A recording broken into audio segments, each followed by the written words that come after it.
এখন বাজে রাত 12:30। তো এখন আমি যাচ্ছি শ্রীরামপুর শ্মশানকালী মায়ের মন্দিরে, কারণ কালী পুজোর সময় এই মন্দিরে লাখ লাখ ভক্তরা আসেন। আপনারা যদি আমার ভিডিও রেগুলার ফলো করেন তাহলে জানেন যে আমি আমার হাতে প্রথমবার কালী ঠাকুরের একটা মূর্তি বানিয়েছিলাম, যেটা আমি মন্দিরে রাখার পারমিশন পেয়েছিলাম। সো এখন গিয়ে দেখবো আমাদের ছোটো মা কেমন আছেন, আর আমি আপনাদের মেন শ্মশানকালী মাকেও দেখাবো।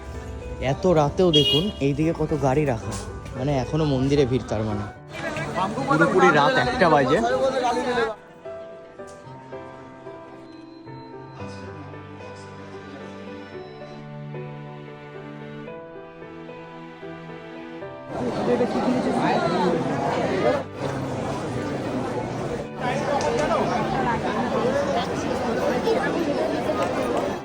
ভাবতে পারিনি যে এত রাতও এরকম ভিড় হবে।